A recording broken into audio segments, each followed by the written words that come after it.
Friends, എല്ലാവർക്കും നമസ്കാരം. നിങ്ങളെ ഏവരും കാത്തിരിക്കുന്ന ഗൗതമിന്റെയും നന്ദയുടെയും ഇന്നത്തെ വിശേഷത്തിലേക്ക് എല്ലാ കൂട്ടുകാർക്കും സ്വാഗതം.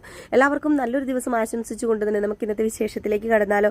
അതിനു മുമ്പായിട്ട് ആരെങ്കിലും നമ്മുടെ ചാനൽ ആദ്യമായിട്ട് കാണുന്നുണ്ടെങ്കിൽ ഒന്ന് സബ്സ്ക്രൈബ് ചെയ്ത് വെക്കണം. അതിനോടൊപ്പം തന്നെ നമുക്കൊരു 1K ലൈക്ക് ടാർജറ്റ് ഉണ്ട്. മാക്സിമം എല്ലാവരും ലൈക്ക് അടിച്ചിട്ട് വീഡിയോ കാണാൻ വേണ്ടി ശ്രദ്ധിക്കണേ. അപ്പോൾ നമുക്ക് നേരെ ഇന്നത്തെ വിശേഷത്തിലേക്ക് തന്നെ കിടക്കാം. തുടങ്ങുമ്പോൾ തന്നെ കാണിക്കുന്നത് നമ്മുടെ പിങ്കിനെയാണ് കേട്ടോ. അപ്പോൾ പിങ്കി ബാഗും എല്ലാം വാരി കെട്ടി പോകാനുള്ള ആ ഒരു തത്രപ്പാടിലാണ്. നന്ദ പുറകെ ചെന്ന് മാക്സിമം പറയുന്നുണ്ട്, പിങ്കി പോകരുത്. ഇപ്പം അർജുൻ അങ്ങനെയൊക്കെ പറഞ്ഞാലും അർജുൻ്റെ മനസ്സിൽ അതൊന്നും അല്ല ഉള്ളത്. അർജുൻ്റെ മനസ്സറിഞ്ഞിട്ട് നീ ഇപ്പം പോകാതിരിക്കണം എന്നൊക്കെ ഇങ്ങനെ മാക്സിമം ഇങ്ങനെ പറയുന്നുണ്ടെങ്കിലും നമ്മുടെ പിങ്കി അതൊന്നും കേൾക്കാൻ കൂട്ടാക്കുന്നില്ല. നമ്മുടെ പിങ്കി എന്താ ചെയ്യുന്നത്? ബാഗെല്ലാം കെട്ടി പൊതിഞ്ഞ് പോകാൻ വേണ്ടി ഇറങ്ങി വരികയാണ്. അപ്പോൾ പോകാൻ വേണ്ടി ഇറങ്ങി വന്നു. അപ്പോൾ ഇതിൻ്റെ ഇടയിൽ തന്നെ നമ്മുടെ ഗൗതം അർജുനോട് പോയി സംസാരിക്കുന്നുണ്ട് കേട്ടോ. ഗൗതം അർജുനോട് പറയുന്ന വേറൊന്നുമല്ല, എടുത്തു ചാടി ഒരു തീരുമാനം എടുക്കരുത്. എടുത്തു ചാടി നീ ഇപ്പോൾ ഒരു തീരുമാനം എടുത്തു കഴിഞ്ഞാൽ അത് ശരിയല്ല. അതുമല്ല, നയനയാണോ പിങ്കിയാണോ നിനക്ക് ഇമ്പോർട്ടൻസ് കൂടുതൽ കൊടുക്കുന്നത്? നിനക്ക് നിന്റെ ഭാര്യ തന്നെയല്ലേ വലുത്. അപ്പം നിന്റെ ഭാര്യയ്ക്ക് വേണ്ടി ഇതൊന്ന് മാറ്റിവെച്ചെന്നോർത്ത് എന്താണ് പ്രശ്നം ഇരിക്കുന്നത്? ഇനിയിപ്പം പിങ്കിക്ക് എന്തെങ്കിലും നിന്നോട് സ്നേഹക്കുറവുണ്ടെങ്കിൽ ആ സ്നേഹം കൂടാനും ഇത് കാരണമാവില്ലേ? കാരണം ഇപ്പം നമ്മുടെ പിങ്കി അളർന്നുകൊണ്ടിരിക്കുന്ന ഒരു ത്രാസിൽ നയനയുണ്ട്, പിങ്കിയുണ്ട്. ആ ത്രാസിൽ നയനയ്ക്കാണ് തൂക്കം കൂടുതൽ എന്നറിഞ്ഞു കഴിഞ്ഞാൽ പിങ്കിക്കാണ് തൂക്കം കൂടുതൽ എന്ന് അറിഞ്ഞു കഴിഞ്ഞാൽ പിങ്കിക്ക് ഉറപ്പായിട്ടും അർജുൻ നിന്നോട് സ്നേഹമുണ്ടാകും. അതുപോലെ തന്നെ അവളുടെ ഇപ്പോഴത്തെ ആ ഒരു മാനസികാവസ്ഥയൊക്കെ മാറി ചിലപ്പോൾ നിങ്ങളുടെ ജീവിതം സന്തോഷമായിട്ട് മുന്നോട്ടേക്ക് പോകാൻ കഴിയില്ല എന്ന് ആര് കണ്ടു? ചിലപ്പോൾ അത് കഴിഞ്ഞേക്കാമല്ലോ. അപ്പോൾ അതുകൊണ്ട് തന്നെ നീ ഇത് സമ്മതിക്കുന്ന ആണ് നല്ലത്. ഭാര്യ എന്ന നിലയിൽ ഭാര്യ പറയുന്ന ഇടയ്ക്ക് കേട്ടെന്ന് പറഞ്ഞ് കുഴപ്പമൊന്നുമില്ല. ഇനിയിപ്പം നയന ഇന്നല്ലെങ്കിൽ നാളെ ഇവിടുന്ന് പോകാനുള്ളതാണ്. ഇവിടുത്തെ കോഴ്സ് കഴിയുമ്പോൾ അല്ലെങ്കിൽ അവൾ പങ്കെടുക്കുന്ന ആ ഒരു ക്യാമ്പിൻ്റെ ആ ഒരു അവസാനമാകുമ്പം അവൾ ഇവിടുന്ന് പോകും. പിന്നെ നീ എന്തിനാണ് അവളെ സപ്പോർട്ട് ചെയ്ത് സംസാരിക്കുന്നത്? നിൻ്റെ കൂടെ എന്ന് നിൻ്റെ ഭാര്യയല്ലേ ഉണ്ടാവത്തുള്ളൂ. ഇനിയിപ്പം അവളുടെ തെറ്റുകൾ ക്ഷമിക്കാൻ നീ തയ്യാറുമാണ്.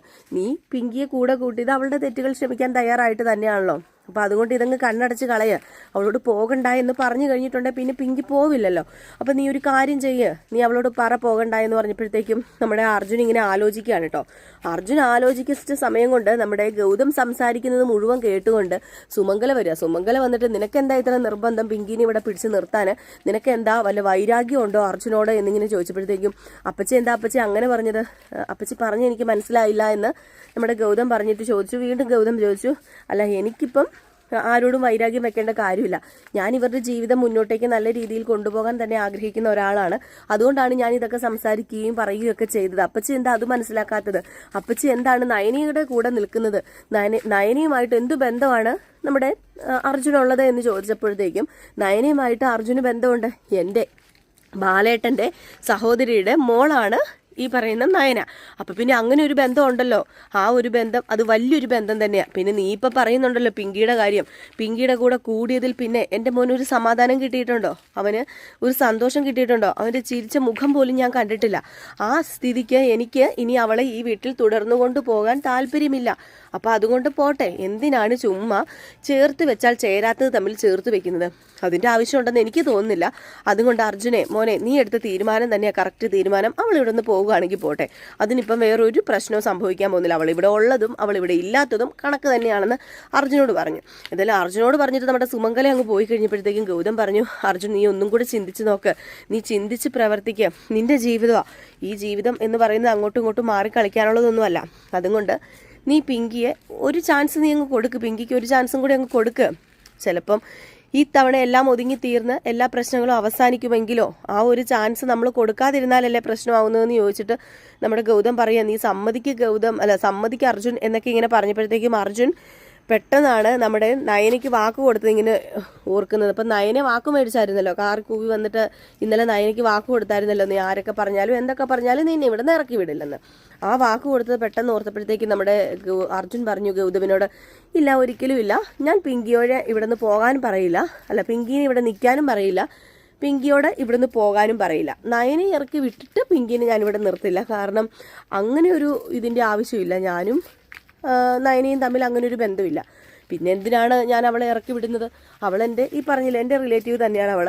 അതുപോലെ എൻ്റെ കൂട്ടുകാരി തന്നെയാണ്. ഞാൻ ആ ഒരു രീതിയിലാണ് കാണുന്നത്. പിങ്കിക്ക് അത് മനസ്സിലാക്കാൻ പറ്റില്ലെങ്കിൽ പിങ്കി അത് മനസ്സിലാക്കണ്ട എന്ന് പറഞ്ഞിട്ട് നമ്മുടെ അർജുൻ വീണ്ടും അങ്ങ് പോയപ്പോഴത്തേക്കും നമ്മുടെ പിങ്കി ബാഗൊക്കെ ആയിട്ടെടുത്ത് അവിടെ വന്ന് നിൽക്കുകയാണ് എല്ലാവരുടെയും മുമ്പിൽ. അപ്പം ലക്ഷ്മിയും അരുന്ധതിയും മാറിയൊക്കെ പറയുന്നുണ്ട്, പിങ്കി നീ എടുത്ത് ചാടരുത് എന്ന് പറഞ്ഞു. അങ്ങനെ ഗൗതം വന്നു, അർജുൻ വന്നു, പിന്നെ നമ്മുടെ നന്ദയൊക്കെ അവിടെ ഉണ്ട്, എല്ലാവരും ഉണ്ട് കേട്ടോ, സുമംഗലയൊക്കെ ഉണ്ട്. അങ്ങനെ അർജുൻ പറഞ്ഞു, പിങ്കി നീ അപ്പോൾ രണ്ടും കൽപ്പിച്ച് നീ പോകാൻ തയ്യാറായിട്ട് നിൽക്കുകയാണ്. നീ ഒന്ന് ഒരു കാര്യം ഓർക്കണം, നമ്മൾ ഒരാവേശത്തിൽ കിണറ്റിൽ ചാടിയാൽ 10 ആവേശം വിചാരിച്ചാലും നമുക്ക് കിണറ്റിൽ നിന്ന് കയറാൻ പറ്റില്ല എന്ന് നീ ഓർക്കണം പിങ്കി എന്ന് പറഞ്ഞപ്പം, അത് സാരമില്ല ഗൗതം, ഞാൻ കിണറ്റിൽ ചാടിക്കോളാം, ഞാൻ അല്ലെങ്കിൽ ഇപ്പോൾ കിണറ്റിൽ തന്നെ ചാടിയ ഒരു അവസ്ഥയാണല്ലോ എനിക്കുള്ളത്. എൻ്റെ അവസ്ഥ പറഞ്ഞാൽ അത് ആർക്കും മനസ്സിലാവില്ല, കാരണം എവിടെയും തോൽവി മാത്രം ഏറ്റുവാങ്ങിയ എൻ്റെ അവസ്ഥ അത് ഞാനിവിടെ പറഞ്ഞാൽ ആർക്കും മനസ്സിലാകും.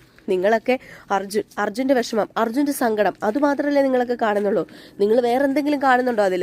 ഞാൻ എത്രമാത്രം സങ്കടപ്പെടുന്നുണ്ട്, ഞാൻ എത്രമാത്രം സങ്കടപ്പെട്ടാണ് ഇത്രയും നാൾ ജീവിച്ചത്. അതുപോലെ എൻ്റെ ആഗ്രഹങ്ങളും എൻ്റെ സ്വപ്നങ്ങളും എല്ലാം നടക്കുന്നില്ല.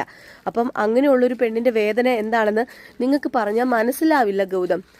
അതൊക്കെ മനസ്സിലാണെങ്കിൽ കുറച്ച് മനസ്സും മനസ്സാക്ഷിയൊക്കെ വേണം. അതൊന്നും ഇല്ലാത്ത ഒരാളാണല്ലോ ഈ ഫ്രണ്ടിൽ നിൽക്കുന്നത്. അങ്ങനെ ഉണ്ടായിരുന്നെങ്കിൽ 2 ത്രാസിൽ വെച്ച് ആ ഒരു തൂക്കം കൂടുതൽ എനിക്കുണ്ടായേനെ. ഇപ്പം ആ ത്രാസ് താന്ന് നിൽക്കുന്നത് എന്നിലും, പൊങ്ങി നിൽക്കുന്നത് അതിപ്പോൾ പൊങ്ങി നിൽക്കുന്നത് നയനയിലുമാണ്. അപ്പോൾ പിന്നെ എനിക്കിതിനെക്കുറിച്ച് വേറെ സംസാരിക്കാനില്ല. ഞാൻ അർജുനോട് ഒന്നും കൂടെ വേണമെങ്കിൽ ചോദിക്കാം. ഒന്നെങ്കിൽ എന്നെ ഇവിടെ നിർത്താം, ഞാനിവിടെ നിൽക്കാം, അല്ലെങ്കിൽ നീ ഒരു കാര്യം ചെയ്യുക, അർജുൻ ഒരു കാര്യം ചെയ്യുക, നയനെ ഇവിടെ നിർത്ത്. ഇതിലേതാണ് അർജുൻ്റെ തീരുമാനം എന്ന് പറ എന്ന് ലാസ്റ്റ് ഒരു വാണിംഗ് കൊടുക്കുകയാണ് കേട്ടോ നമ്മുടെ പിങ്കി.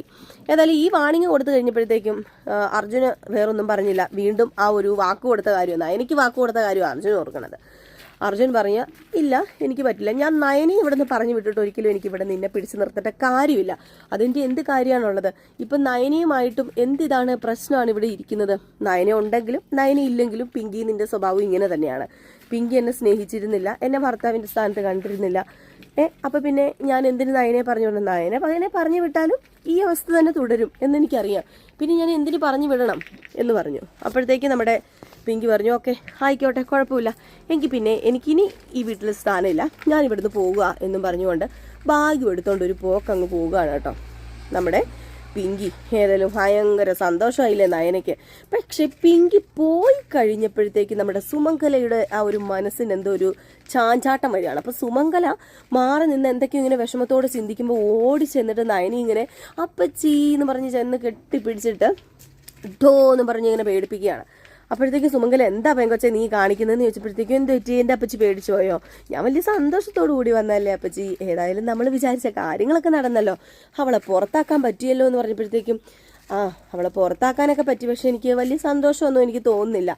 എൻ്റെ മകൻ്റെ ജീവിതമൊക്കെയാണ് ശരിയാണ്, പിങ്കിയുമായിട്ട് ഒരുമിച്ച് ജീവിച്ചപ്പോൾ അവന് സന്തോഷമൊന്നും ഇല്ലായിരുന്നു, അതും ശരിയാണ്. പക്ഷേ ഈ ബന്ധങ്ങൾ തമ്മിലുള്ള അറുത്തുമാറ്റൽ, അതിൻ്റെ വേദന ഒരുപാട് ഞാൻ അനുഭവിച്ചിട്ടുള്ളതാണ്, അറിയാലോ. ബാലേട്ടൻ്റെ കാര്യവും ഞാൻ ബാലേട്ടൻ്റെ വീട്ടിൽ നിന്ന് ഇറങ്ങിയ ആ ഒരു ഇതൊക്കെ ഞാൻ ആലോചിച്ചു പോയി. അങ്ങനെ ആലോചിച്ച് പോകുമ്പോഴത്തേക്കും ഒരു വല്ലാത്ത വേദന തന്നെയാണത്, ഒരു പെണ്ണും സഹിക്കാത്ത കാര്യം തന്നെയാണ് അതൊക്കെ. അപ്പം അങ്ങനെ ഒരു സൈഡിൽ ഞാൻ പിങ്കിനെ കുറിച്ച് ആലോചിച്ചപ്പോൾ എനിക്കൊരു ചെറിയ സങ്കടം വന്നു, അല്ലാതെ എനിക്ക് അവളോട് സ്നേഹം ഉണ്ടായിട്ടൊന്നും അല്ല എന്നിങ്ങനെ പറഞ്ഞു. അപ്പം ഇത് കേട്ടുകൊണ്ട് നമ്മുടെ നന്ദ നിൽപ്പുണ്ട് കേട്ടോ. അപ്പം അതിനിടയിൽ നമ്മുടെ നയന പറഞ്ഞു ഓഹോ അപ്പച്ചി എന്താ ഈ പറയുന്നത്, അപ്പച്ചിക്ക് ഇതൊക്കെ പറയേണ്ട കാര്യമുണ്ടോ, അവളാരാ സാധനം, അവൾ ഇവിടെ ഉണ്ടായിരുന്നെങ്കിൽ നമ്മുടെ അർജുന് സമാധാനം കിട്ടുമോ? ഇല്ലല്ലോ, ഇനി അപ്പച്ചി ഒന്നുകൊണ്ടും പേടിക്കണ്ട, അർജുനെ ഞാൻ പൊന്നു പോലെ നോക്കൂ എന്നൊക്കെ പറഞ്ഞപ്പോഴത്തേക്കും നമ്മുടെ സുമംഗല വീണ്ടും പറഞ്ഞു അതൊക്കെ ശരിയാണ്, പക്ഷെ ഒരു തരത്തിൽ എനിക്ക് അങ്ങോട്ട് വേദനയുണ്ട് എന്ന് പറഞ്ഞപ്പോഴത്തേക്കും പെട്ടെന്ന് നമ്മുടെ നന്ദ ഇങ്ങ് ചാടി വന്നിട്ട് പറഞ്ഞു അതിന് ഇവക്കതൊന്നും പറഞ്ഞാൽ മനസ്സിലാവില്ലല്ലോ, എനിക്കറിയാം അപ്പം ഇവിടെ സുമംഗല അപ്പച്ചിക്ക് വേദന ഉണ്ടാകും എന്നെനിക്കത് നന്നായിട്ടറിയാം. അതറിയണമെങ്കിൽ കുറച്ച് മനസ്സും മനസ്സാക്ഷിയൊക്കെ വേണം, അല്ലാതെ ഇങ്ങനെ അഴിഞ്ഞാടി നടക്കുന്നവർക്ക് അതറിയാനൊന്നും പറ്റില്ല എന്ന് പറഞ്ഞപ്പോഴത്തേക്കും പെട്ടെന്ന് നയന ആരാടി അഴിഞ്ഞാടി നടക്കുന്നത്? നന്ദേ നിന്റെ നാക്കുണ്ടല്ലോ അത് ചിലപ്പം വാളായിട്ടൊക്കെ വരും, പക്ഷെ ആ വാള് അടിച്ചോടിക്കാൻ എനിക്കറിയാം, ഇവിടെ വേറെ ആർക്കും അതിനുള്ള കഴിവില്ലെങ്കിൽ എനിക്ക് ആ വാള് ഓടിച്ചു കളയാൻ എനിക്കറിയാമെന്ന് പറഞ്ഞപ്പം അങ്ങനെ ഓടിച്ചു കളയാൻ നീ ഇങ്ങോട്ട് വാ. അതുമല്ല നീ ഒരിക്കലും വിചാരിക്കേണ്ട പിങ്കിയുടെ സ്ഥാനത്ത് നിന്നെ അർജുൻ കാണുമെന്ന്, നീ ഒരിക്കലും വിചാരിക്കേണ്ട, അങ്ങനെ ഒരിക്കലും കാണാനും പോകുന്നില്ല, അങ്ങനെ ഒരിക്കലും കാണുകയുമില്ല. അർജുൻ നിന്റെ സ്വപ്നം മാത്രമായിട്ട് ഇത് മാറുകയുള്ളൂ, ഒരിക്കലും പിങ്കി അല്ലാതെ വേറൊരാൾ നമ്മുടെ അർജുൻ്റെ ജീവിതത്തിൽ ഉണ്ടാവില്ല. ഇതൊക്കെ നിന്റെ വെറും തോന്നലാണ്, നിന്റെ വെറും തോന്നൽ. നീ ഇപ്പോൾ കാണിച്ചു കൂട്ടിരിക്കുന്ന ഒരു കുടുംബജീവിതമാണ് നീ തകർത്തിരിക്കുന്നത്, അതിനുള്ളത് നീ അനുഭവിക്കും. പിന്നെ അപ്പച്ചി പറഞ്ഞത് 100% ഉറപ്പാണ്, ആ ഒരു ബന്ധം അറ്റുപോകണമെന്ന് അറിയണമെങ്കിൽ നല്ല കുടുംബത്തിൽ ജനിക്കണം, അതുപോലെ തന്നെ നിനക്ക് കുറച്ച് മനസ്സും മനസാക്ഷിയൊക്കെ വേണം. അതിപ്പം ഏതായാലും സുമംഗല അപ്പച്ചിക്ക് മനസ്സിലാവുന്നുണ്ട് എന്ന് പറഞ്ഞിട്ട് നന്ദ അങ്ങ് പോയിട്ടോ. ഏതായാലും സുമംഗലയ്ക്കിപ്പം എന്തോ ചെറിയൊരു അബദ്ധം പറ്റിയ പോലെയൊക്കെ ഒന്ന് തോന്നുന്നുണ്ട് കേട്ടോ. ഇതേ സമയം ആയിക്കോട്ടെ നമ്മുടെ പിങ്കി നേരെ വീട്ടിലേക്ക് ചെന്ന് കയറുക. വീട്ടിലേക്ക് ചെന്ന് കയറുമ്പോൾ പിങ്കിയുടെ അച്ഛൻ അവിടെ നിൽക്കുകയാണല്ലോ. അപ്പോൾ പിങ്കി ഇങ്ങനെ മനസ്സിൽ ഓർക്കുകയാണ് അച്ഛൻ ഇങ്ങനെ അവിടെ നിന്ന് വേദന അപൂർവ്വം ഇറങ്ങി പോകുന്നതും എനിക്കിങ്ങനെ ഒരു മകളില്ലെന്ന് പറഞ്ഞതും ഒക്കെ ഇങ്ങനെ ഓർത്താണ് അങ്ങോട്ടേക്ക് ചെല്ലുന്നത്. അപ്പോൾ അങ്ങോട്ടേക്ക് ചെന്ന് കഴിഞ്ഞ് പിങ്കീനെ കണ്ട ഉടനെ ഓഹോ നീ ഇങ്ങോട്ടേക്ക് വന്നല്ലേ, അല്ല നീ എന്തിനാ ഇങ്ങോട്ടേക്ക് വന്നത്, ഇവിടെ നിന്റെ അച്ഛനും അമ്മയുണ്ടോ? ഇല്ലല്ലോ. അല്ല എങ്കിൽ പിന്നെ നീ എന്നെ ആ വീട്ടിൽ വെച്ച് നാണം കെടുത്തില്ലായിരുന്നല്ലോ, ഞാൻ എത്ര തവണ നിന്നെ വിളിച്ചു, നീ വന്നില്ല. അവിടെ ഞാൻ എല്ലാവരുടെയും മുമ്പിൽ നാണം കെട്ടു പോവുക ചെയ്തത്. ഓരോ മാതാപിതാക്കളും മക്കളെ വളർത്തിക്കൊണ്ട് വരുമ്പോൾ പല സ്വപ്നങ്ങൾ കാണും. അവരുടെ ചവിട്ടും ഇടിയൊക്കെ കൊണ്ട് തന്നെ ആയിരിക്കും പിങ്കി മാതാപിതാക്കള് അവരെ വളർത്തിക്കൊണ്ട് വരുന്നത്. പക്ഷെ വലുതായി കഴിയുമ്പോൾ വലിയ പ്രതീക്ഷകളൊക്കെ അവരിലുണ്ടാകും. ആ പ്രതീക്ഷയും തെറ്റി അവർ വീണ്ടും കുത്തി നോവിക്കുക എന്നൊക്കെ പറഞ്ഞു കഴിഞ്ഞാൽ അതൊരിക്കലും സഹിക്കുന്നതിനും അങ്ങേ അപ്പുറമാണ് എന്നിങ്ങനെ പറയുകയാണ് നമ്മുടെ പിങ്കിയുടെ അച്ഛൻ. അങ്ങനെ ഈ ഭാഗമൊക്കെ കാണിച്ചിട്ടാണ് ഇന്നത്തെ വിശേഷം അവസാനിക്കുന്നത്. അപ്പോൾ എല്ലാവരും കാത്തിരിക്കുക, നെക്സ്റ്റ് ഒരു അടിപൊളി വീഡിയോ ആയിട്ട് കാണാം കേട്ടോ. അതുവരെ എല്ലാവർക്കും ടാറ്റാ ബൈ ബൈ.